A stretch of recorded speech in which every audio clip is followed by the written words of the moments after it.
سلام بچه ها، ما اومدیم اینجا یه 10 تا سی دادیم برای این یوزیمتیکه یا یو اس اس 9 اکی چیزی داده بهتون. اکتیجن چقدر من دوست دارید یه چیزی دا یوزی گانه فایلیتش کمه ولی گان خوبیه، دمیجش بالا. ساله یه سری دیگه میخوام بزنمش و میدونم که بازم آشغال ترین چیزیشو میده. شما میبندم و میزنم. خدا وکیلی وایستاب و لایک خوشحالمون کنید تا ما هم فعالیتامون رو بیشتر کنیم. آجی اسکینشو داد. ای بلا دمت گرم اکتیویژن، ایول خوشمان آمد.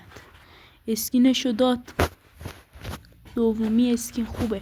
من تو یوزیمتیک میخواستم ولی اسکین دادی به من، مشکلی نیست، میسازم بات، دوستت میدارم، اسکینم خوبه. ولی این اسکین رایگانی که داد وای عجب اسکینیه دایی، اصلا سطح کلافو برد بالا. لایک و ساب فراموش نکنید، خیلی دوستتون دارم.